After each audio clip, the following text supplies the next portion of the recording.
निशा मुझे भी ऐड कर दो। अपने ऐड नहीं किया, मैसेज कर। ये जो लाइव चल रहा है उसका ऐड कर दो। तो मुझे कुछ वैसे ही ट्राई कर लेगा, लिंक कर दूंगी। देखो लिंक भी नहीं आया।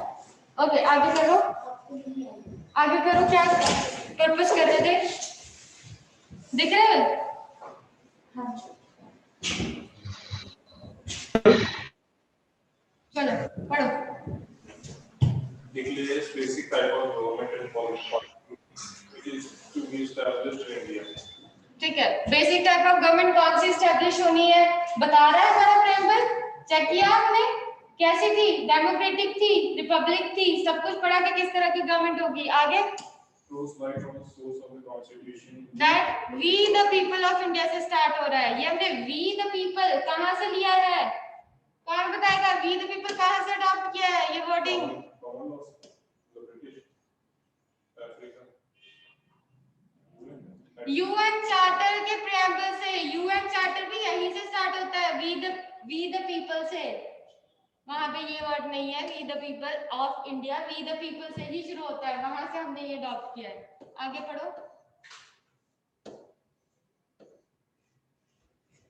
Important facts for religions.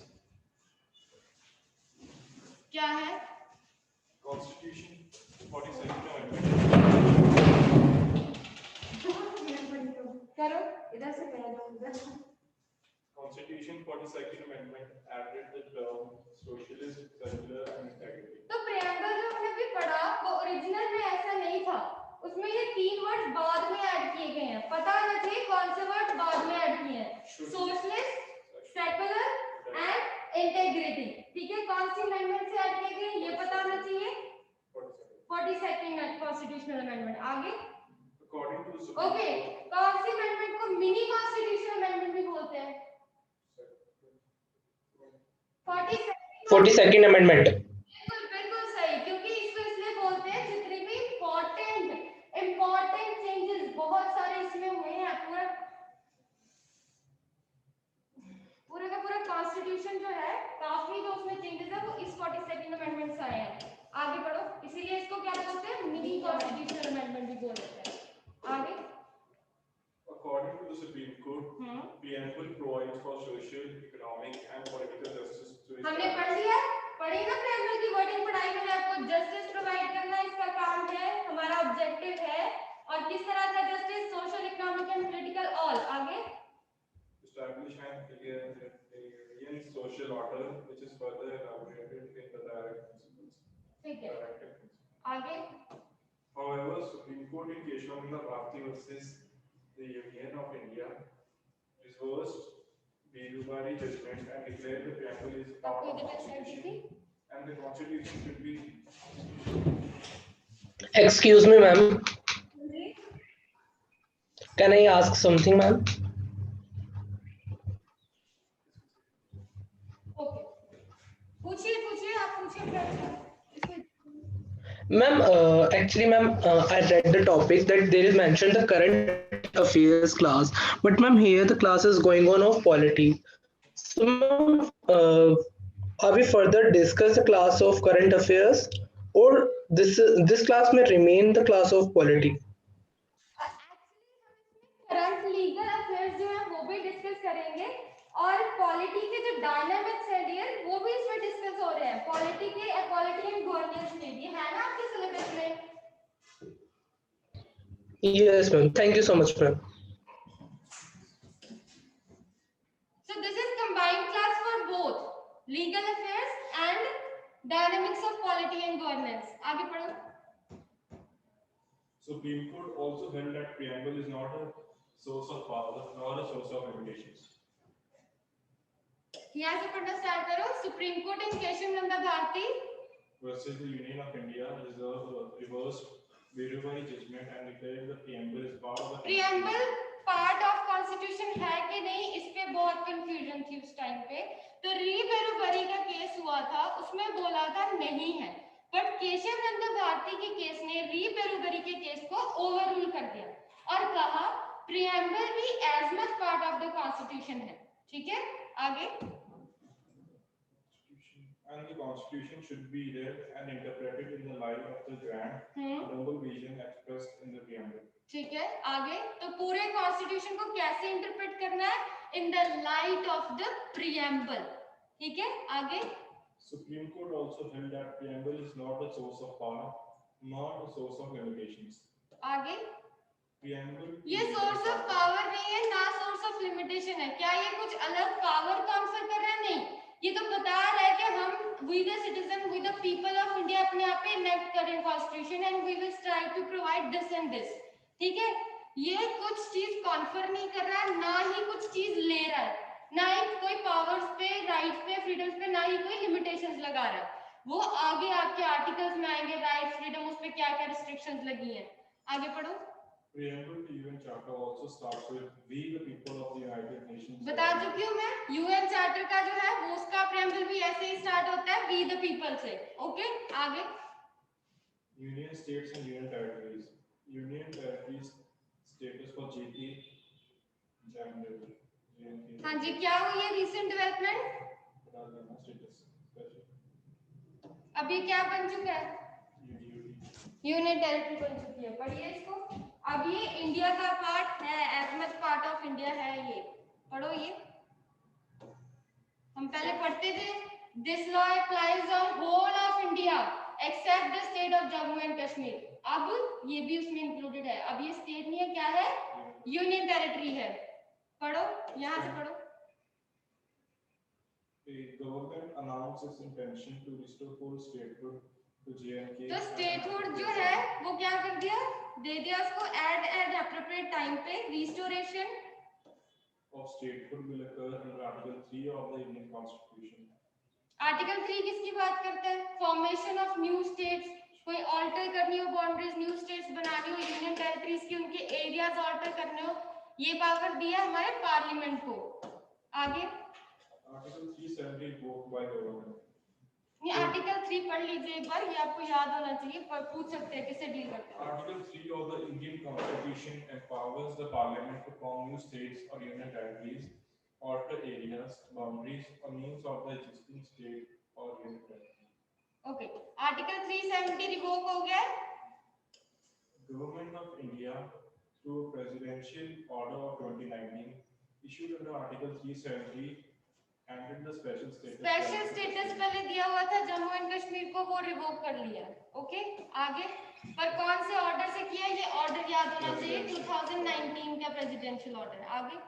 The 2019 order also granted the special status to JNK's residents granted under Article 35. तो 35A में जो वहाँ के रेजिडेंट्स थे जम्मू एंड कश्मीर के, उनको पहले कुछ स्पेशल राइट्स दिए होते थे जो सिर्फ वही वहाँ के रेजिडेंट्स ही एंजॉय करते थे, और कोई बाहर से आके जैसे वहाँ पे प्रॉपर्टी नहीं खरीद सकता था. ये सारी बहुत सारी तरह की रिस्ट्रिक्शंस थी. तो क्या किया इस एक्ट ने? जो स्पेशल स्टेटस था जम्मू एंड कश्मीर इटसेल्फ का, वो खत्म किया, और जो स्पेशल स्टेटस था वहाँ के रेजिडेंट्स का, वो भी खत्म कर दिया. आगे बढ़े. Government also enacted the Jammu and Kashmir reorganisation act. ये एक्ट का नाम ही इटसेल्फ बहुत इंपॉर्टेंट है कि कौन से एक्ट से ये चेंजेस आई, ये पूछ सकते हैं आपको. तो आपको नाम याद होना चाहिए. क्या नाम है? Jammu and Kashmir reorganisation act. 2019, आगे पढ़ो. which ended the statehood of JNK okay, statehood खत्म हो गया. आगे.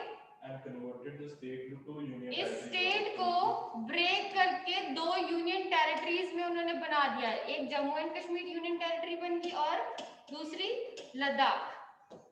याद रहेगा. आगे. The union territory of JNK would also have a legislative assembly on the patterns of Delhi and Punjab. आगे. Jammu and Kashmir Organization Amendment Bill 2021. It seeks to merge the All India Service JNK cadres with the Arunachal Pradesh, Goa, Mizoram Union Territory. ये याद करने वाली चीजें हैं as it is he कि क्या कौन सी स्टेट्स का जो है मर्जर हुआ है. It seeks to merge all India services जो है जम्मू एंड कश्मीर की, वो मर्ज की इनके साथ. ओके, आगे पढ़िए. अरुणाचल प्रदेश क्या बना था? ये मतलब ये है कि सारे स्टेट्स क्या हैं? ये सारे स्टेट्स हैं और इनके ऑल इंडिया सर्विसेज जो है मर्ज हो गए हैं जम्मू एंड कश्मीर से. It amends Article 239A, which provides for creation of local legislatures, a council of ministers of both. for certain unit at least to provide. ये जो भी एक्टिविटीज हो रही हैं, हम एक कोई नया एक्ट क्रिएट कर रहे हैं, कोई हम डिक्लेरेशन दे रहे हैं, कोई ऑर्डर देते हैं, तो कोई ना कोई उससे रिलेटेड आर्टिकल होता है हमारे लॉ में जो पावर कन्फर कर रहा होता है रिस्पेक्टिव गवर्नमेंट पे, चाहे वो स्टेट गवर्नमेंट हो, चाहे वो यूनियन की गवर्नमेंट हो, पार्लियामेंट हो, कि आप ये चीज, आपके पास पावर है कि आप इस सब्जेक्ट मैटर पे लॉज बना सकते हैं। तो इन्होंने वो आर्टिकल यहाँ पे बताया है, आर्टिकल 239A, पढ़ो इसको।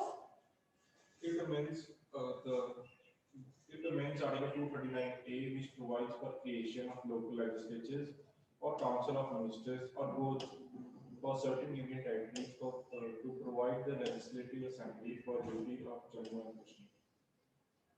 तो ये वाला जो आर्टिकल है जो पावर ट्रांसफर कर रहा था इन लोगों की एस्टैब्लिशमेंट्स के लिए, इन अथॉरिटीज की अपॉइंटमेंट के लिए, वो अमेंड किया किसने? 2021 के बिल ने। Step taken by GOI, Government of India, to integrate Jammu and Kashmir. Jammu and Kashmir का स्पेशल स्टेटस एंड हो गया। Article 35A was added to Indian constitution by which order? 1954 के ऑर्डर से ऐड हुआ था।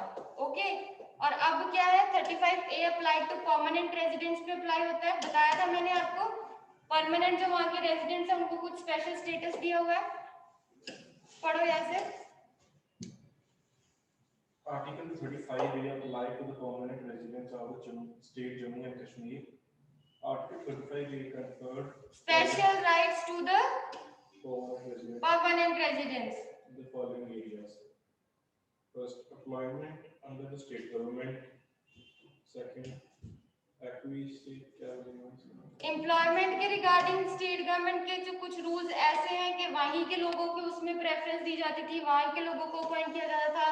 Acquisition of immovable property, immovable property कोई acquire करनी है तो वहां का रेजिडेंट, परमानेंट रेजिडेंट होना जरूरी था।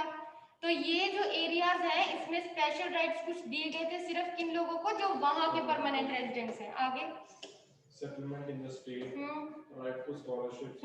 ये भी किनको लिमिटेड था? सिर्फ उन लोगों को जो वहां के परमानेंट रेजिडेंट्स थे। आगे क्या अब ये स्पेशल उनको राइट्स है? अब नहीं है, अब स्पेशल स्टेटस उड़ा दिया। आगे पढ़ो। Such are the forms of aid as the state government may provide. Okay,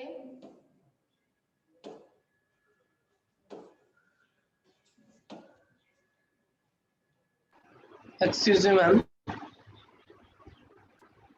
permanent resident का मतलब क्या है? ये बताया हुआ है 35A में, ठीक है। इसमें हाँ जी, पहले आप क्वेश्चन पूछो, कौन है?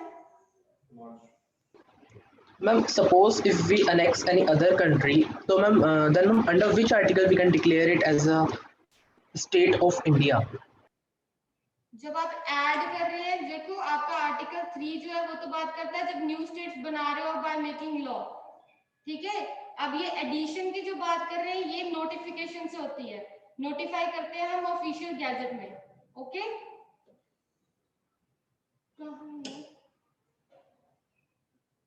Then ma'am, there is no role of the Article 3 in that case. No, Article 3 is applicable where there is creation of new states or alteration of the boundaries by making law in the parliament. Parliament जब bill pass करेगी, law बनाएगी, तब ये सारी चीजें वहां पे apply होती हैं। अगर आप एक्वायर कर रहे हैं एक लैंड, आप एक्विजिशन में कवर कर रहे हैं ना अपना। Ma'am, I'm asking about annexing. If suppose if India annexed the land of Pakistan, a big part of Pakistan, and the half part of Pakistan, then ma'am, under which article we can make it as a new state? Then you by making law, parliament जो है इस case में law बनाएगी and it will be covered under Article 3. Law में बना के जब आप उस पार्ट को इंडिया में मिला रहे हो, क्या कर रहे हो? इनेक्स कर रहे हो, है ना।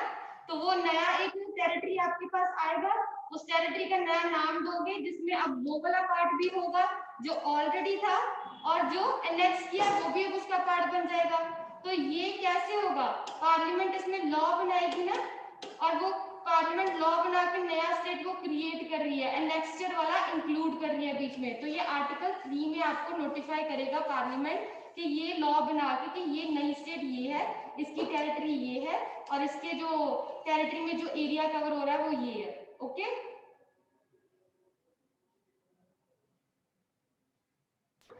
Thank you, ma'am. आगे बढ़ो.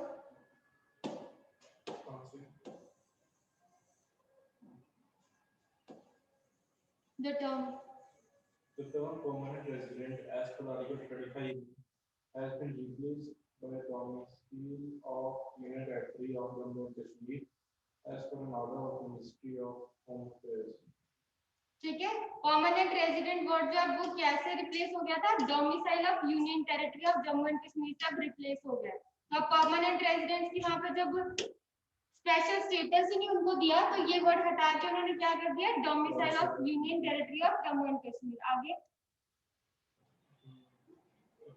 Ministry of Home Affairs has expanded the scope of persons domiciled in the UT and JNK, including those who have resided for a period of 15 years in the UT. तो उन्होंने terms and conditions भी change कर दी हैं कि अब हम residents उनको मानेंगे जो was resided for a period of 15 years in UT of Jammu and Kashmir. उनको मानेंगे कि ये रेजिडेंट्स हैं यहाँ के. ठीक है. आगे. Who has studied for a period of 7 years and appeared in 10th or 12th examination in an educational institute. ठीक है. कुछ समझाने की जरूरत नहीं इसमें. आगे. एक मिनट. जो 7 years पढ़ा है या फिर 10th और 12th भी देना मतलब दिया होना चाहिए. Who has studied for a period and लिखा है. दोनों चीजें. Who is registered as a migrant by the Relief and Rehabilitation Commissioner. ये सारी कंडीशंस है, ये सारा स्कोप है जो उन्होंने वाइड कर दिया है कि अब जम्मू एंड कश्मीर जो यूटी है उनके रेजिडेंट्स जो है हम इन लोगों को बोलेंगे जो भी ये कंडीशंस फुलफिल कर रहा है. आगे. Children of government servants who have served in JNK for more than 10 years. ठीक है. आगे. Children of residents of JNK who reside outside JNK due to professional reasons. ये आपको पता होना चाहिए, टर्म्स पता होनी चाहिए. गवर्नमेंट सर्वेंट के चिल्ड्रन से रिलेटेड उन्होंने क्या रखी है? जिन्होंने सर्व किया है जो गवर्नमेंट सर्वेंट ने कितने देर के लिए? 10 इयर्स या 10 इयर्स से ज्यादा. ठीक है. ऊपर हमने पीरियड पढ़ा था for a period of 7 years. ये किसके रिगार्डिंग था? Who have studied for 7 years. Plus है और नहीं है. Who have studied and appeared in +1 and +2 examination in educational institution located in वहीं पे जो पढ़े हैं जिन्होंने 10th and 12th का एग्जाम वहीं पे दिया हुआ है. आगे. MHA has notified the transaction of business of the government of the Union Territory of Jammu and Kashmir Rules 2019 that specify the functions of the Lieutenant Governor and the Council of Ministers. तो lieutenant governor और council of ministers post create की गई और इनके जो functions है वो इसमें बताए गए 2019 के रूल्स में. JNK Would you read? JNK has been without a chief minister since June 2018. According to the requirements of 2018 तक वहाँ पे कोई चीफ मिनिस्टर नहीं था. According to the requirements of Jammu and Kashmir Reorganization Act 2019, fresh elections will be held after the delimitation exercise is completed. So since June 2013 से नहीं था, so requirements क्या थी Jammu and Kashmir reorganisation act की? उसके मुताबिक उन्होंने फ्रेश इलेक्शंस करवाए और ये पोस्ट फिल की. आगे. The following will fall under LGs for lieutenant governors. Lieutenant Governor's jurisdiction. Police, public order, all India services and anti-corruption will fall under the executive functions of the Lieutenant General, implying that the Chief Minister or the Council of Ministers will have no say in their functioning. Matters affecting peace and tranquility, the interest of any minority community. उन्होंने यहाँ पे scope बताया lieutenant governor के functions के अंदर क्या-क्या चीजें आ जाती हैं. ये सारे एग्जीक्यूटिव फंक्शंस है किसके? लेफ्टिनेंट गवर्नर के सारे क्या एग्जीक्यूटिव फंक्शंस है? पब्लिक ऑर्डर मेंटेन करना, ऑल इंडिया सर्विसेज के रिगार्डिंग, एंटी करप्शन, ये सारे किसके अंडर फॉल करते हैं? किसके एग्जीक्यूटिव फंक्शंस हैं? आगे. Matters affecting peace and tranquility, the interest of any minority community, the scheduled caste, the scheduled tribes, and the backward classes shall essentially be submitted to the Lieutenant Governor through the Chief Secretary under intimation to the Chief Minister before issuing any orders. जितने भी matters है piece से regarding, minority के interest को protect करना, schedule caste, schedule tribes, backward classes, ये सारे किसको जाएंगे? ये मैटर्स कौन देखेगा? किसके जरिए देखेगा? चीफ सेक्रेटरी के जरिए, under intimation to the chief minister. Before issuing any order, issue करने से पहले ये सबका जो है क्या लिया जाएगा? इनसे रिकमेंडेशंस ली जाएंगी उस पे। बट मेन अथॉरिटी क्या है हमारी? लेफ्टिनेंट गवर्नर इससे डील करेगा। Lieutenant governor through chief secretary under intimation of the chief minister before issuing any order. तो मेन अथॉरिटी क्या है? Lieutenant governor. आगे पढ़ो। Jurisdiction of Council of Minister. Not all India service officers, the Council of Minister, led by the Chief Minister, will decide service matter of current affairs and related concerns. Continue करो। Will decide service matters of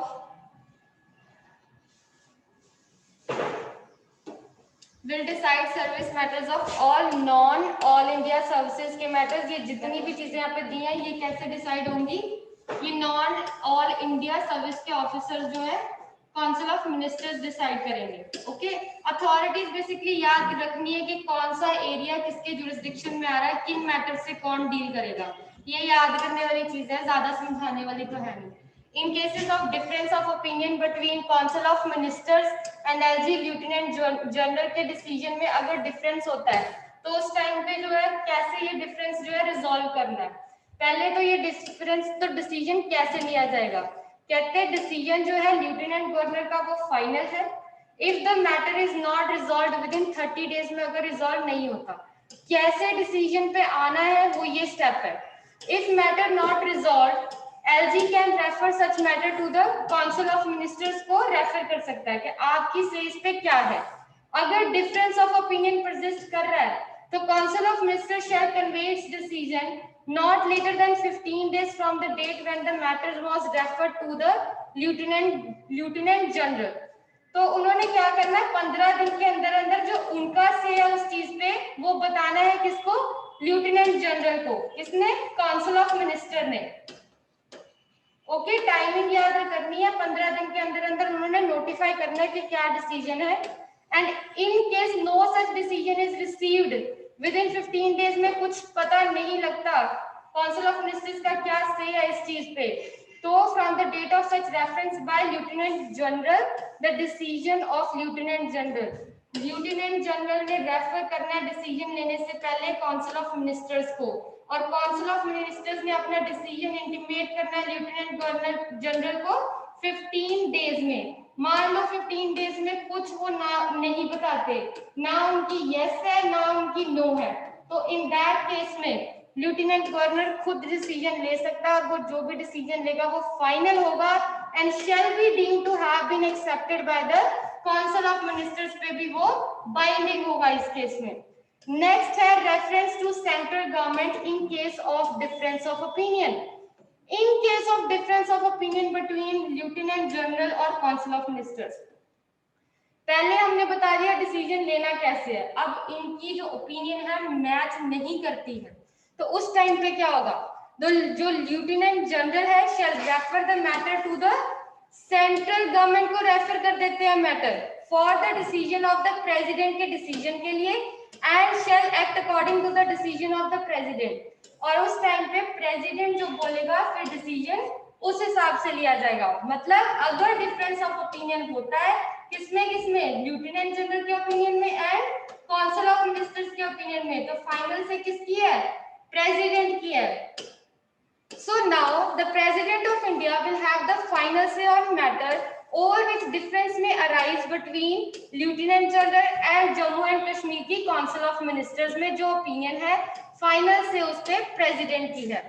Further, the LG of Jammu and Kashmir has also been empowered to pass directions in such situations that action taken by the Council of Ministers will be suspended for as long as it takes the President of India to decide on case referred to him और हर जो भी उस time पे है।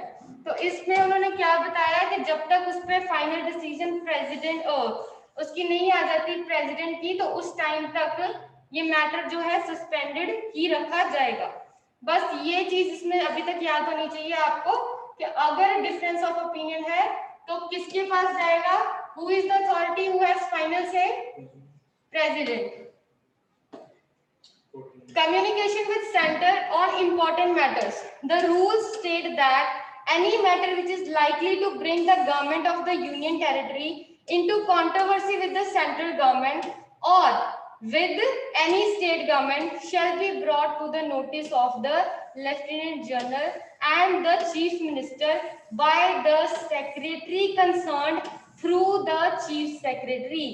क्या बोल रहे हैं वो यहाँ पे, ये जो रूल्स बनाए गए हैं इस एक्ट के अंदर, उसमें ये भी लिखा है कि जितने भी मैटर्स जो हैं, ठीक है, जो कंट्रोवर्सी क्रिएट कर रहे हैं यूनियन टेरिटरी में, ठीक है, and government of the union territory into controversy with the central government, मतलब ऐसे इंपॉर्टेंट मैटर्स जो सेंट्रल गवर्नमेंट और यूनियन टेरिटरी में थोड़ा टेंशन पैदा कर रहे हैं, उनके राइट्स को इफेक्ट कर रहे हैं कि कौन सी चीज किसके अंडर आती है, ये सारी चीजें, तो ये सारी चीजों का नोटिस एक बार किसने किसको देना है, सेक्रेटरी का काम है कि उसने चीफ मिनिस्टर के जरिए ये बात लेफ्टिनेंट जनरल के नोटिस में लेके आनी है। All communications received from the centre including those from the prime minister and other ministers share as soon as possible after they received be submitted by the secretary.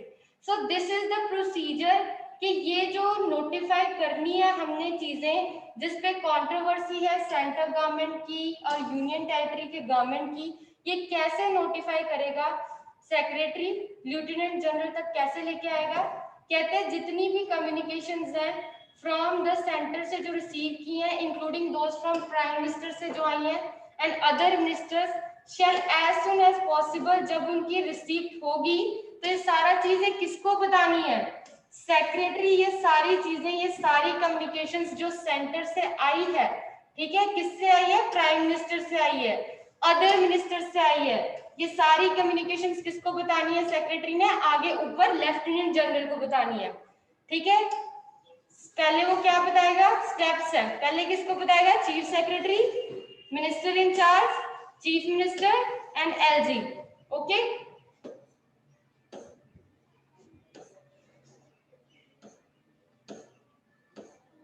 हाँ जी, कोई read करेगा आप में से, ये मैं समझा देती हूँ side by side. Any student?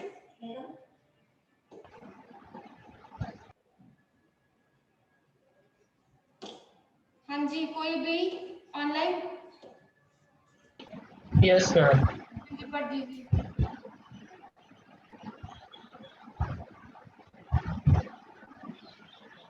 Amending the Jammu and Kashmir Land Revenue Act 1996 by MSJ allows anyone to buy land in the two UTs within an exception of agricultural land, which can only be transferred or sold to an agriculturist.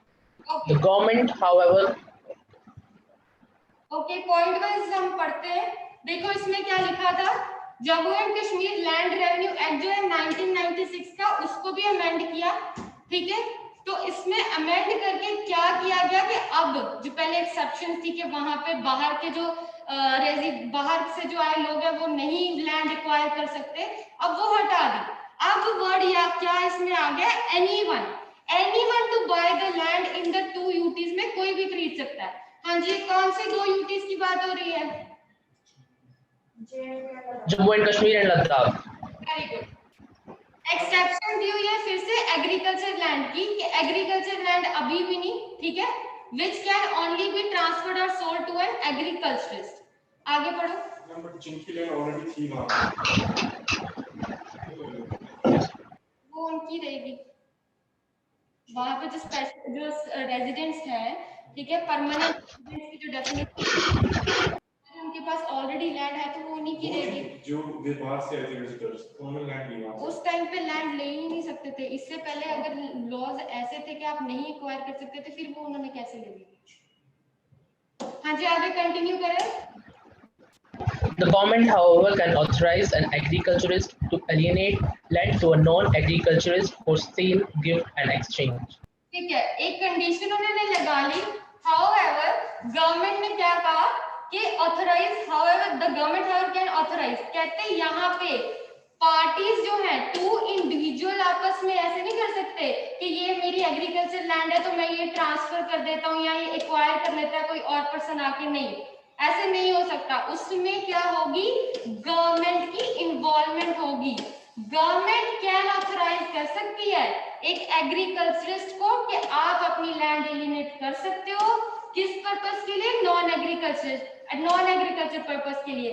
क्योंकि अगर आपने ध्यान से पढ़ा होगा तो आपको पता होगा कि जब हमने इसमें पॉइंट 1 किया था उसमें क्या था, लैंड ट्रांसफर तो हो रही थी, कोई भी खरीद रहा था, पर पर्पस क्या था, ओनली फॉर एग्रीकल्चरिस्ट के लिए। ठीक है, अब उन्होंने बोला है तो नॉन एग्रीकल्चरिस्ट के लिए क्या प्रोविजन है, नॉन एग्रीकल्चरिस्ट जो है वो भी लैंड एक्वायर कर सकते हैं सेल के लिए, गिफ्ट के लिए, एक्सचेंज के लिए। किस लैंड को एक्वायर कर सकते हैं, ये वाली लैंड को, एग्रीकल्चरिस्ट से वो ले सकते हैं उस लैंड को, बट उसमें गवर्नमेंट की परमिशन लेनी पड़ेगी। आगे पढ़ो। Thus, the amended laws ended the exclusive rights of permanent residents over land in Jammu and Kashmir. ठीक है, ये परमानेंट रेजिडेंस जो है उसका स्टेटस हमने उड़ा दिया है, कोई स्पेशल स्टेटस नहीं है इनका। अब परमानेंट रेजिडेंस वर्ड की जगह क्या यूज किया जाता है, हाँ जी पढ़ के आए हैं पीछे, डोमिसाइल्स ऑफ यूनियन टेरिटरी। आगे पढ़ो। Has opened up urban or non-agricultural land for purchase by outsiders, including investors. आगे पढ़ो। Has opened up urban and non agricultural land जो है अब वो आउटसाइडर्स के लिए खोल दिया, इन्वेस्टर्स के लिए खोल दिया। आउटसाइडर्स परचेज कर सकते हैं और इन्वेस्टर्स वहां पे आके इन्वेस्ट भी कर सकते हैं। आगे Provides for setting up of an industrial development corporation. Okay, ये सब चीजें किस चीज के लिए हुई कि वहां की इंडस्ट्री को डेवलप करने के लिए। आगे अब वहां पे इन्वेस्टमेंट होगी, इंडस्ट्रीज डेवलप होगी। आगे Declaring strategic areas by army officer. After amending Jammu and Kashmir Development Act 1970, government might, on the written request of an army officer not below the rank of cooperative commander, can declare an area as strategic area within a local area only for direct operational and trading requirement of armed forces. तो इसमें कुछ समझाने जैसा नहीं है, सिर्फ authorities के नाम पता हो, एक्ट का नाम पता हो कि कुछ एरियाज को वहां के क्या बनाया गया, स्ट्रेटेजिक एरियाज बनाया गया, स्ट्रेटेजिक एरियाज का नाम दिया गया। और ये करने की पावर किसको दी गई, हाँ जी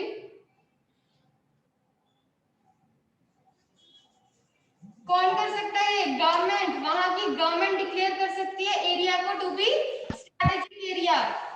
किसकी रिक्वेस्ट पे करेंगे वो, किसकी रिक्वेस्ट पे होगा ये, आर्मी ऑफिसर, कौन सा आर्मी ऑफिसर, कॉर्पोरेशन कमांडर, जो कॉर्पोरेशन कमांडर के रैंक के बिलो नहीं है। ध्यान से पढ़ो, आपको ये आता भी है अगर तो ये चीजें याद होनी चाहिए। ठीक है, इसीलिए जिसने पढ़ा भी हो उसके लिए रिवीजन पर्पस के लिए है। आगे चलो। Amendment in domicile law allowing spouse of a domicile to be deemed domicile। हाँ जी हिमांशु रीड कर रहे थे आप।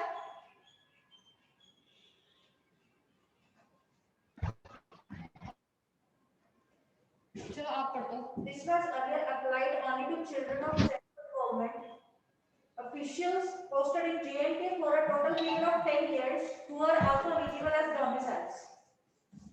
हाँ जी क्या समझ में आता है,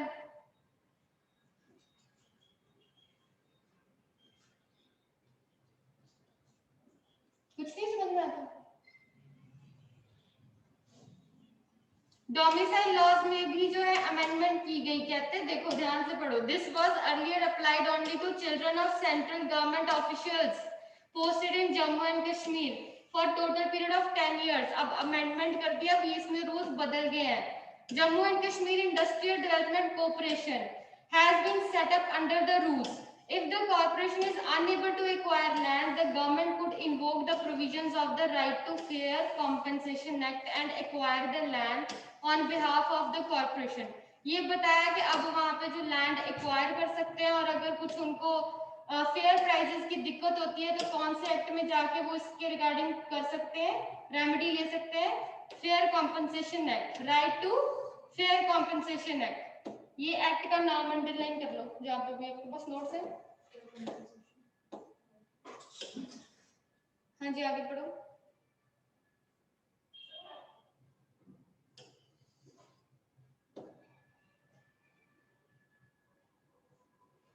Real Estate Regulation and Development Act 2016 is now applicable in UT of Jammu and Kashmir। ये याद करने वाली चीजें हैं सारी। Direct elections for District Development Council। Union Government amended the Jammu and Kashmir Panchayati Raj Act भी amend हो गया to hold direct elections for the District Development Councils। ये DDC याद रखना, जहाँ पे भी वर्ड आएगा District Development Councils की direct election होगी, which will constitute the third tier of the Panchayati Raj system। These councils replace the district development boards। जो district development boards थे वो replace हो गए किससे? ये जो councils हैं, ये councils की बात हो रही है। district development councils ने वहां पे जो board थे उनकी जगह ले ली। थर्ड टायर मतलब जो सबसे लो लेवल की गवर्नेंस है, ठीक है। ये एक होती है आपकी सेंट्रल लेवल की होती है, स्टेट लेवल की होती है, और ये जो म्युनिसिपैलिटीज होती हैं और जो पंचायत होती हैं, ये आपका थर्ड टायर का सिस्टम है। आगे पढ़ो। JNK administration has also amended the JNK Panchayati Raj Act of 1996 to establish elected district development councils in Jammu and Kashmir। आगे Territorial constituency elected representatives of 14 constituencies will then among themselves elect the chairman and vice chairman of the councils।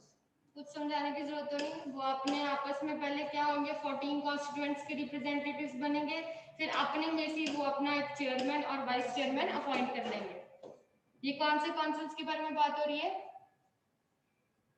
दिमाग खोल के बैठो, district development councils.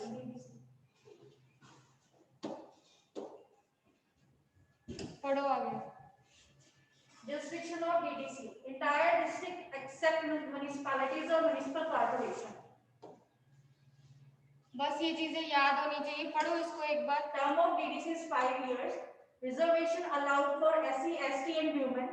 Chief Executive Officer of DDC, the Additional District Development Commissioner। Right to vote, all DDC members shall have the right to vote in the meeting of the District Development Council।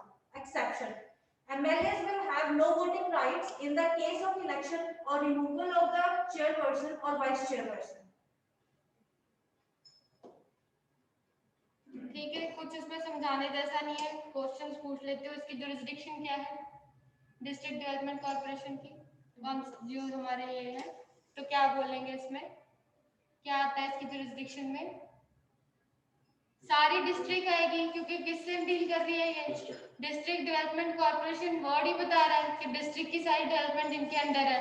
उन्होंने बस areas accept कर दिए, accept municipalities जो municipal corporation के under आएंगे। आगे इनकी term कितनी होती है? कॉर्पोरेशन कितनी देर के लिए बनती है? 5 years के लिए। आगे रिजर्वेशंस होती हैं क्या? होती हैं।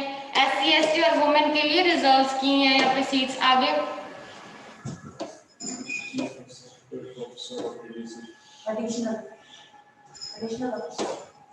एडिशनल ऑफिसर्स भी होंगे।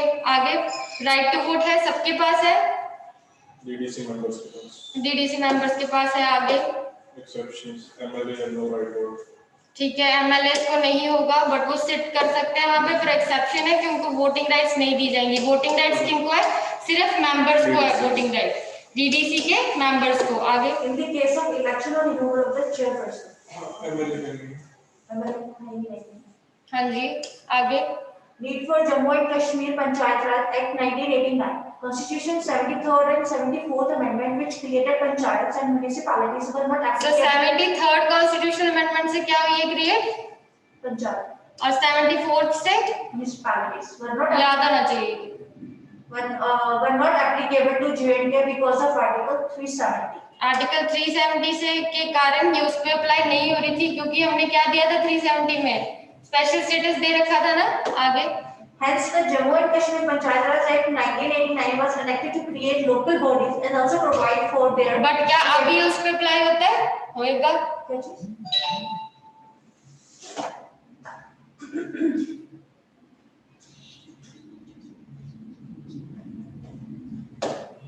Hence, the Jammu and Kashmir Panchayati Raj Act 1989 was enacted to create local bodies and to provide for their periodic elections every 5 years. People's Alliance for किसके लिए है? Gupkar Declaration. क्या चीज है ये Gupkar Declaration? Political parties of J&K has announced the formation of the People's Alliance for Gupkar Declaration to fight for restoration. Article 370 and also for restoration of full statehood for J&K.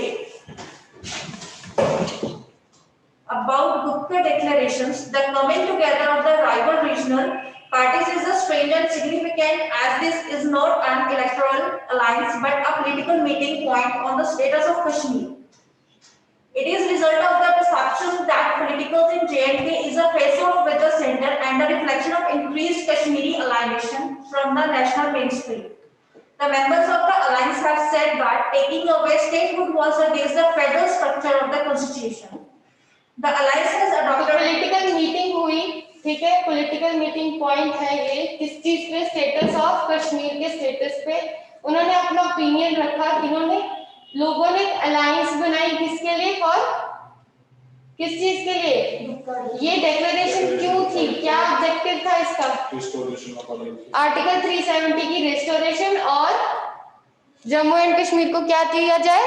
Full statehood दी जाए जैसे उसके पास पहले थी, ठीक है? और उसको special status भी दिया जाए उसकी स्टेटहुड को. आगे It is a result of last one पढ़ दो यहाँ से. It is a result of the perception that politics in J&K is a face-off with the center and a reflection of increased Kashmiri alienation from the national mainstream. The members of the alliance have said that taking away statehood was against the federal structure of the constitution. तो उन्होंने अपने arguments में क्या बोला कि statehood जो आप इनसे छीन रहे हो, किसने बोला? People's alliance for Gupkar declaration. उसमें ये पॉइंट सामने रखे गए. ये कोई इलेक्टोरल अलायंस नहीं था, एक पॉलिटिकल मीटिंग थी. उन्होंने ये बोला कि जो स्टेटहुड आप इनसे ले रहे हो ये आप इनके फेडरल स्ट्रक्चर के प्रिंसिपल को डिस्ट्रॉय कर रहे हो, ठीक है? कॉन्स्टिट्यूशन के. आगे The alliance has adopted the flag of the erstwhile state of J&K and as its symbol, and Farooq Abdullah has been chosen as its chairman. हाँ जी, अब उनका फ्लैग भी बदल गया. अब उनका खुद का जम्मू एंड कश्मीर का फ्लैग नहीं है. वो किसको फॉलो करेंगे? कौन सा फ्लैग चलेगा वहां पे? Why so डाउट के इंडिया का चलेगा कि नहीं चलेगा? अब स्पेशल स्टेटस खत्म हो गया है, इंडिया की यूनियन टेरिटरी बन गया है, तो कौन सा फ्लैग है वहां पे? आवाज भी आनी चाहिए ना. आगे Current affairs and related concepts. Dissolve the Puducherry Assembly just prior. यहाँ से पढ़ो ना, नोटिफिकेशन टू डिसॉल्व. ये उसके साथ concept था क्या? ये आपकी नीचे वाली जो लाइन है वो कंटिन्यू आगे ऊपर की है और जो करंट अफेयर्स है वो पेज का टाइटल है आपके. Notification to dissolve the assembly was signed by the president. President of India suspended the Puducherry Assembly and imposed president's rule in the Union Territory under Section 51 of the Government. इसमें मेरे समझाने जैसा कुछ भी नहीं है. सारी चीजें एक जनरल स्टैटिक आपकी जीके है, ठीक है? तो एक बार पढ़ा रहे हैं क्लास में, क्यों, पर्पस क्या है, आपकी आंखों से गुजर जाए और जो इम्पोर्टेंट आप टिक कर लो और इसको याद कर लो, ठीक है? गो थ्रू कर लो इसको एक बार, ठीक है? पढ़ लो, क्योंकि ऐसा नहीं कि मैं कहीं पे रोक के आपको समझाऊं कि ये कैसा है. जहाँ प्रेम्बल था वो मैंने आपको बता दिया, एक एक चीज डिस्कस करवा दी. अब पढ़ो. President of India President of India suspended the Puducherry Assembly and imposed President's rule in the Union Territory under Section 51 of the Government of Union Territories Act 1963. Provisions of the state emergency in the Article 356 are not applicable over a Union territory. आगे बढ़. President, after receiving reported other information, was satisfied that a situation had arisen in which the administration of the Union Territory of Puducherry. तो पुडुचेरी की जब उन्होंने क्या लगाया था, presidents rule लगाया था. क्या प्रेसिडेंट्स रूल क्या है, कब लगता है, जब स्टेट में इमरजेंसी लगती है. Very good. अब इसका आर्टिकल कौन सा है, याद रखना है. आर्टिकल दिया हुआ है 356. ठीक है. नेशनल इमरजेंसी कहाँ पे लगती है, कौन से आर्टिकल में?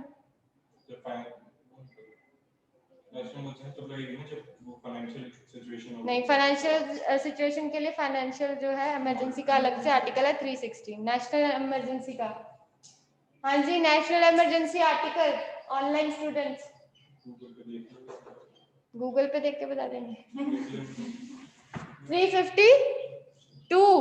ओके. स्टेट का, स्टेट इमरजेंसी का 356. You are in so much doubt कि 352 कैसे क्या दिया. Counter check.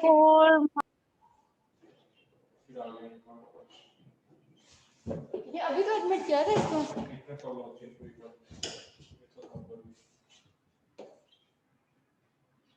चलो पढ़ो आगे. तो कहते हैं क्या है ये, पुडुचेरी. पुडुचेरी में उन्होंने जो प्रेसिडेंट्स रूल लगाया, स्टेट इमरजेंसी लगाई. क्या है ये, पुडुचेरी एक यूनियन टेरिटरी है. ठीक है. तो 356 तो किसके बारे में बात करता है, स्टेट इमरजेंसी के बारे में. तो यूटी में जब लगानी है तो उन्होंने 356 के अंदर नहीं लगाई, कहां पे लगाई, सेक्शन 51 के अंदर of government of union territories act. याद रहेगा. ठीक है. क्योंकि प्रोविजंस, उन्होंने रीजन भी बता दिया क्यों उस एक्ट में गए हम स्टेट इमरजेंसी लगाने के लिए. Because provisions of state emergency जो 356 में दी हैं are not applicable over union territory. आगे पढ़ो. President, after receiving report and other information, was satisfied that a situation had arisen in which the administration of the UT of ये सारी क्या उन्होंने बताई है, एक कंडीशन बताई है, सिचुएशन बताई है कि जो स्टेट इमरजेंसी है या यूटी में इमरजेंसी है वो कब लगती है, जब वो रिसीव होगी रिपोर्ट. कौन रिसीव करेगा, प्रेसिडेंट ही लगाता है इमरजेंसी. चाहे नेशनल इमरजेंसी हो, ठीक है, स्टेट इमरजेंसी हो, तो प्रेसिडेंट को क्या जाती है, रिपोर्ट जाती है वहां से उस यूनियन कंसर्न यूनियन टेरिटरी से या फिर स्टेट से कि हम अपना ये जो काम है, गवर्नेंस है अपनी यूनियन टेरिटरी की या स्टेट की नहीं कर पा रहे एज पर द कॉन्स्टिट्यूशन. फिर वो सेटिस्फाई होता है उस चीज से तो क्या लगा देता है, इमरजेंसी लगा देता है. ठीक है. पढ़ो आगे. And other information was satisfied that a situation had arisen in which the administration of the Union Territory of Puducherry could not carry on in accordance with the provisions of the government of the UT Act 1963. आगे पढ़ो. Power of President. तो इसमें क्या हुआ था, जो वहां की पुडुचेरी की जो यूनियन टेरिटरी, पुडुचेरी जो यूनियन टेरिटरी है वहां की गवर्नमेंट ने बोला होगा, ठीक है, एडमिनिस्ट्रेटर ने बोला होगा, एक रिपोर्ट दी होगी, किसको, प्रेसिडेंट को जाएगी. ये बोला ना कि ये जो हम अपना एज पर द कॉन्स्टिट्यूशन अपना in accordance with the provisions हम नहीं कर पा रहे. ठीक है. तो आप क्या कर दीजिए, यहाँ पे इमरजेंसी लगा दीजिए. Power of President. एक्ट का नाम याद रखना है, किसमें, अगर 356 में नहीं लगी इमरजेंसी तो किसमें लगी है, section 51 of the government of union territories act. याद रखो 1963. The whole purpose is your, अभी याद कर लो इस चीज को बस. ठीक है. पता तो है, ठीक है, नहीं पता तो अभी पता लग रही है. ठीक है. बेसिकली समझाने जैसा कुछ भी नहीं है यहाँ पे. Power of President. मैं तुम्हारे एंड में टेस्ट होंगे, इसका ओरल टेस्ट होंगे, देखो कितना मतलब क्या हुआ, समझ कितनी आ रही है.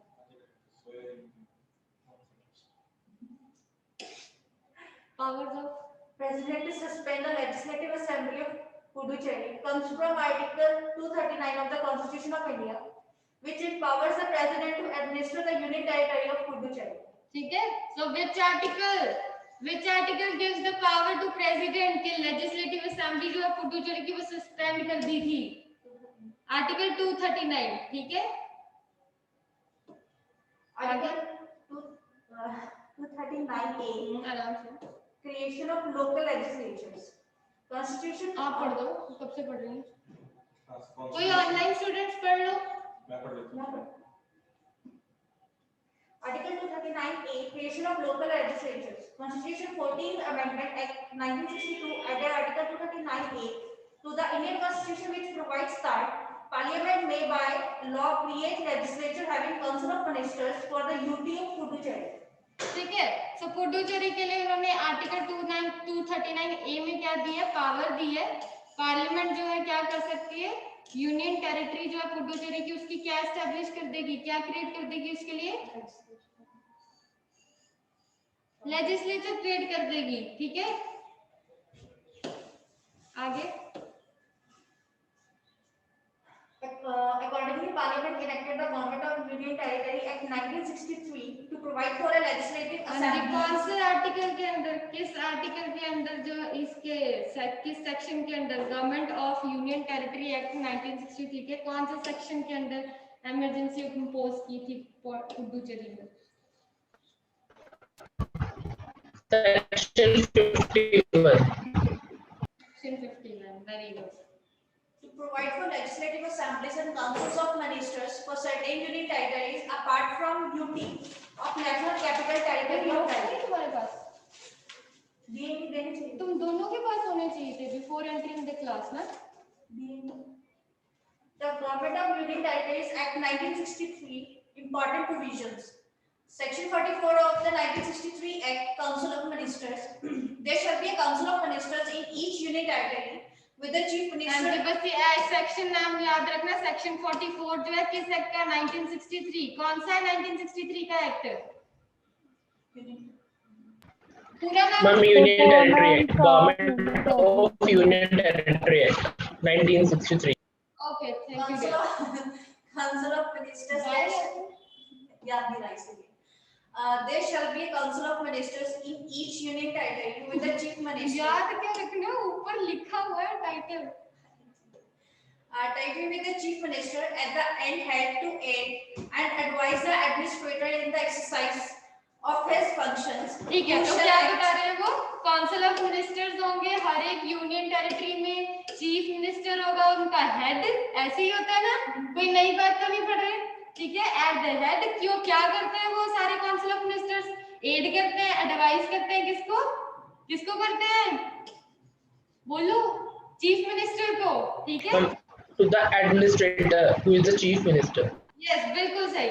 द एक्सरसाइज ऑफ उसके फंक्शंस परफॉर्म करने में उसकी मदद करते हैं। Who shell act in his और हर discretion only in so as any special responsibilities were conferred। जहाँ पे स्पेशल रिस्पॉन्सिबिलिटीज उस पर कन्फर की है, वहाँ पे वो अपनी डिस्क्रिशन भी एक्सरसाइज कर सकता है। ठीक है, सो काउंसिल ऑफ मिनिस्टर सिर्फ किस लिए है? एडमिनिस्ट्रेटर, अगर यूनियन टेरिटरी है तो एडमिनिस्ट्रेटर है। ठीक है, एडमिनिस्ट्रेटर या चीफ मिनिस्टर्स को क्या करने के लिए, स्टेट है तो चीफ मिनिस्टर एडवाइस करने के लिए। आगे Section 51, provision in case of failure of. Section कौन सा था जिसमें इनको किया गया? देख के बता दो, देख के बता दो। सेक्शन है कितने आज तक टोटल? लास्ट सेक्शन कौन सा है? ये आपके जहाँ पे इम्पोर्टेंट, जो इम्पोर्टेंट सेक्शंस है ना, सिर्फ वही इस एक्ट के यहाँ पे डिस्कस कर रहे हैं। ठीक है, अगर सारे पढ़ने हैं लास्ट में कौन सा नंबर आता है सेक्शन? तो आपको देखना पड़ेगा। Provision in case of failure of constitutional machinery. If the I think that 463. If the president on receipt of a report from the administrator of the union territory or otherwise is satisfied that a situation has arisen in which the administration of the union territory cannot be carried out. तो ये section 51 किसके बारे में बात कर रहा है? failure of the constitutional machinery emergency. Emergency के बारे में बात कर रहा है कि यूटी में जो इमरजेंसी लगती है, हमने पहले पीछे पढ़ के आए हैं हम कि सेक्शन 51 ऑफ दिस एक्ट में क्या लगी थी, पुडुचेरी में इमरजेंसी लगी थी। अब वही सेक्शन 51 को डिटेल में बता रहा है वो। ठीक है, कि अगर प्रेसिडेंट सेटिस्फाई होता है on the report from the administrator of union territory की रिपोर्ट से कि हाँ सिचुएशन ऐसी राइज हो गई है कि यूनियन टेरिटरी की एडमिनिस्ट्रेशन अब मैं इस एक्ट के प्रोविजंस के मुताबिक कैरी ऑन नहीं कर पा रहे हैं हम, that for proper administration of UT ये जरूरी है कि आप यहाँ पे क्या लगा दें, इमरजेंसी लगा दें। ठीक है, आगे पढ़ो।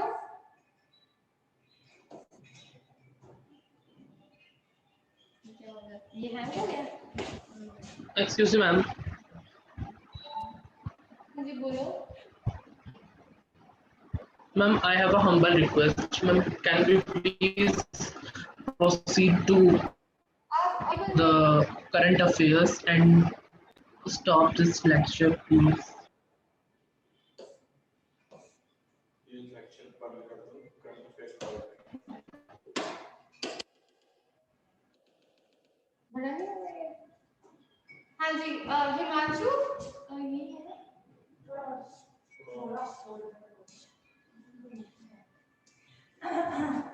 ये लेक्चर आपका लीगल अफेयर्स का ही है। Yes, ma'am. हाँ, तो उसमें आपका ये कुछ निर्धारित सिलेबस है जो उसका मेरे को प्रोवाइड, ये आपके उसमें आने हैं। आप यहाँ पे देखो current affairs and And ma'am, what about the current affairs? तो वो भी आपकी करंट अफेयर्स की ये अलग से क्लास होती है ना। This is related to your legal aspects. Okay, जो आप करंट अफेयर्स बात कर रहे हो, स्टैटिक करंट अफेयर्स, वो आपकी अलग से शायद क्लास होगी। ये लीगल करंट अफेयर्स से डील कर रहा है। इसमें ज्यादा हम dynamics of polity and governance जो है वही कर रहे हैं कि कंसेप्चुअल क्लैरिटी के क्या होता है, क्या कौन से एक्ट के अंदर इमरजेंसी लग रही है, कौन सा आर्टिकल इससे डील करता है।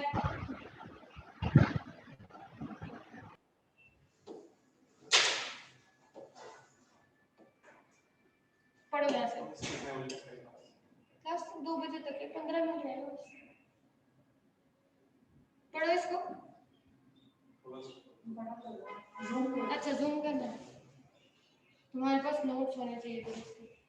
President then may by order suspended the operation for all or any of the provision of this act for such period as he thinks fit and makes such incidental and consequential provisions which may appear necessary or expedient for administrating the union territory in accordance with the provision of Article 239. कुछ यहाँ तक करना और Thus, the term or otherwise provided in Section 51 regarding power of the President means that he can impose President's rule in the Union Territory, even without administrator's recommendation on the advice of Council of Ministers.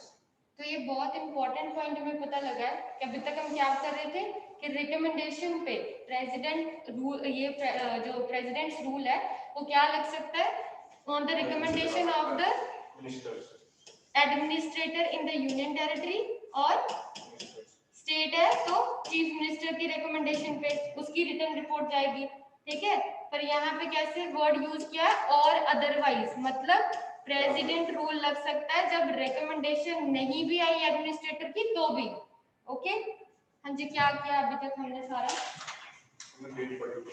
Preamble जो है कब हुआ है, adopt कब हुआ है? 26 नवंबर 1949। Very good. हाँ जी, एनेक्टमेंट इन्फोर्समेंट की date 26 January 1950. Okay. Constitutional date कौन सा माना जाता है? कॉन्स्टिट्यूशनल डेट ये होता है 26 मार्च। कौन है? 26 26 November. ओके। आगे मेरे को ये बताओ आप, कौन कहाँ से स्टार्ट होता है प्रेम्बल? वर्डिंग क्या है? We the people of India. कहाँ से लिया गया we the people? UN UN के यूएन चार्टर के प्रेम्बल से। बिल्कुल सही। बस रिवीजन कर रहे हैं, आज जितना किया उसकी रिवीजन, फिर छुट्टी।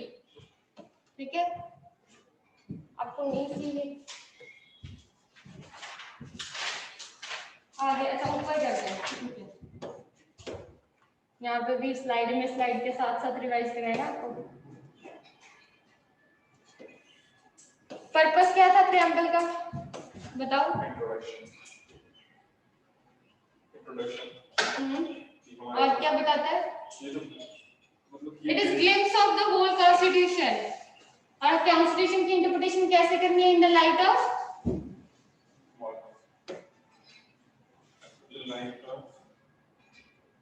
कौन कौन से वर्ड्स जो है प्रेम्बल में ऐड किए गए हैं बाद में?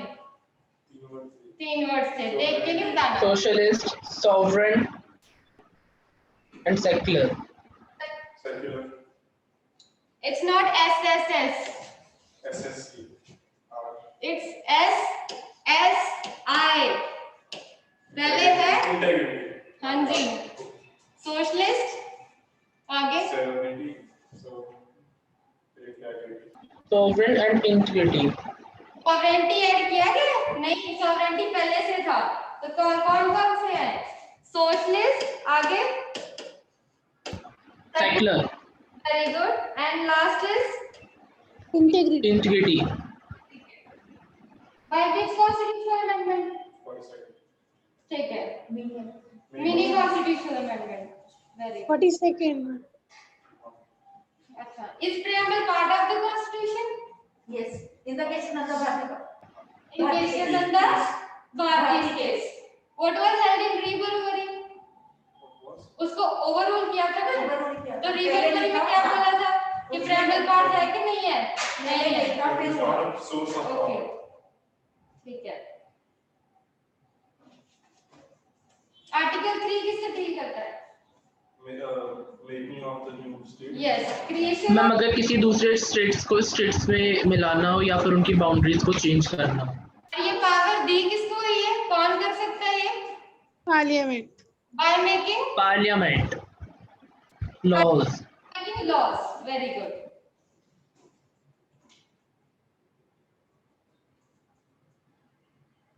अभी भी स्टेटस है special status Jammu and Kashmir का? No ma'am, according to amendment 104 it was abolished. Okay, and which act says के लिए इसका स्पेशल स्टेटस नहीं रहा? कौन सा एक्ट इससे डील करता है? Ma'am pardon please. Jammu and Kashmir. Which act deals with this thing that it has abolished the special status of Jammu and Kashmir and special status of permanent residents जो है उनका status abolish कर दिया। special status कौन सा act है?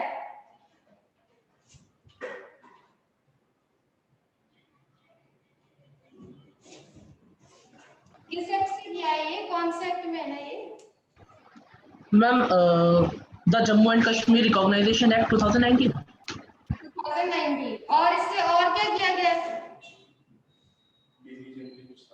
इससे 3 चीजें हुई थी ना, सॉरी 2 चीजें। एक तो जम्मू एंड कश्मीर का रिकॉग्नाइजेशन किया गया था और दादरा और नगर हवेली और दामन दीव को मर्ज किया गया था। ठीक है, पहले वो क्या थी? अलग अलग से यूनियन टेरिटरीज थी, उसको मर्ज करके एक बना दिया। आगे जो हमने अभी की क्लास में पढ़ा वो बताओ ना। जम्मू एंड कश्मीर के स्टेटहुड को खत्म कर दिया और क्या बना दी? 2 यूनियन टेरिटरीज बना दी। वो 2 यूनियन टेरिटरीज कौन कौन सी थी? Jammu and Kashmir and Ladakh. Very good. Excuse me ma'am, ma'am जो Jammu and Kashmir reorganisation act था 2019 का मैम, उसको तो जो एक्ट था मैम वो 34 था और मैम जो दादरा और नगर हवेली था वो 44 था। मैम इसमें क्या डिफरेंस है? 33 and 44, you are quoting the act number? Yes ma'am, इसमें मैम इतना डिफरेंस क्यों जब ये एक ही साथ हुए थे? जो एक्ट था Jammu and Kashmir reorganisation act वो तो 34 था, जो दादरा और नगर हवेली का जो था merger of union territories act 2019 ma'am वो एक्ट 44 था। तो इनमें इतना डिफरेंस क्यों है 10 का? एक्ट का नंबर बात कर रहे हो ना, उसका एक्ट नंबर 44 है और एक का 34 है, यही बात कर रहे हो? Yes ma'am. ये एक्ट नंबर कैसे चलते हैं आपको पता है? ये अपनी अपनी टेरिटरी के रिगार्डिंग जो है वो एक्ट नंबर चलता है, इनका आपस में नहीं चलेगा कि 1 2 3 4 कैसे होगा। देखो जब एक्ट होता है ना कोई भी तो वो ईयरली होता है। कहां पे है पैरिस का? ये screen okay ma'am, I have got. ये देखो ये स्क्रीन शेयर करनी है तो कैसे करेंगे? पूछो। ये हो रही है आपके ये जो व्हाइट बोर्ड शेयर हो रहा है online student? No ma'am, ma'am you have to go to first on the green bar and share screen. Just give me a minute. View share कर दो ना, ऑप्शन आ रहा था वही ऊपर ही आ रहा था। इसमें क्लिक कर दो, शेयर स्क्रीन, वहां पे आपका right board like infinity, like infinity. अच्छा, दो एक टाइम पे नहीं हो सकते? नहीं, जो करो अच्छा अच्छा अच्छा, स्क्रीन पे क्लिक कर दो, स्क्रीन पे सारा कुछ है। ओके, अब हो जाएगा ना, अब विजिबल होगा उनको। ओके, यस मैम, अब विजिबल है। हम ये सब कर देते हैं। ओके, तो इसमें देखो एक एक्ट नंबर पूछा था आपने, एक्ट नंबर डैश और जो भी ईयर होता है 2019, ठीक है। इसका क्या मतलब है? इसका ये मतलब है, और दूसरे वाले एक्ट जो बना है आपका दादरा और जो दमन एंड दीव वाला है ना, उसका भी एक्ट नंबर क्या होगा? अलग होगा। Act number dash of 2019। हम पूछ रहे हैं कि इस वाले एक्ट नंबर में और इस वाले एक्ट नंबर में इतना डिफरेंस क्यों है? यही क्वेश्चन है ना आपका? किधर? Yes ma'am. क्वेश्चन है आपका। ओके, पहले तो पता होना चाहिए कि एक्ट नंबर चलता किस हिसाब से है। ये ईयर टू ईयर चलता है। देखो 2019 ईयर का अलग होगा, 2018 ईयर का अलग होगा, ठीक है। और ये जो है कैसे चलता है? स्टेट में भी चलता है और सेंटर में भी चलता है। अब देखो कैसे बनता है एक एक्ट का नंबर। ईयरली 2018 में जो एक्ट एक स्टेट में भी पास हो रहे हैं, एक्ट स्टेट लेजिस्लेचर्स बना रही है, और सेंटर में भी पास हो रहे हैं, जो कौन बना रही है? सेंट्रल लेजिस्लेचर यानी पार्लियामेंट कह सकते हैं, ठीक है, पार्लियामेंट बना रही है। अब स्टेट ने जो 2018 में बनाए होंगे वो सारे नंबर्ड होंगे। कैसे होगा? 1 से लेके 2018 में जो पहला एक्ट बनेगा उसको वो नंबर 1 डालेंगे, और जो 2018 तक ऐसे ही नंबर कंसेक्टिवली चलते रहेंगे 1 2 3 4 5 एंड ऑनवर्ड्स, ठीक है। 2019 में फिर से काउंटिंग कहां से स्टार्ट होगी? 1 से, ठीक है। इतना समझ आया? इतना समझ आया? ठीक है। अब देखो ma'am please repeat it again. देखो बात कुछ नहीं है, मैं सिर्फ ये समझा रही हूँ, आपका क्वेश्चन का आंसर करूंगी। पहले ये समझा दूं कि एक्ट नंबर बनते कैसे हैं, एक्ट नंबर कैसे डालते हैं। एक्ट नंबर जो है, पहली बात तो है ईयरली पढ़ते हैं, ठीक है। ईयरली का मतलब क्या है कि 2018 में जो फर्स्ट एक्ट पास होगा उसका नाम होगा एक्ट नंबर 1 ऑफ 2018, ठीक है। जो सेकंड एक्ट पास करेंगे वो कोई भी होगा, कोई भी एक्ट, कोई भी लॉ, उसका नाम रखेंगे कि ये एक्ट दूसरा एक्ट है, किसका? 2018 के ईयर का। ऐसे ही जो तीसरा पास करेंगे तो उसका नाम क्या रखेंगे कि ये एक्ट नंबर 3 है 2018 का, ठीक है। सपोज अगर कोई ऐसा एक्ट है, जैसे ये है एक्ट नंबर, इसका कितना है? इसका एक्ट नंबर कितना है जो हमारा जम्मू एंड रिऑर्गनाइजेशन है? 34।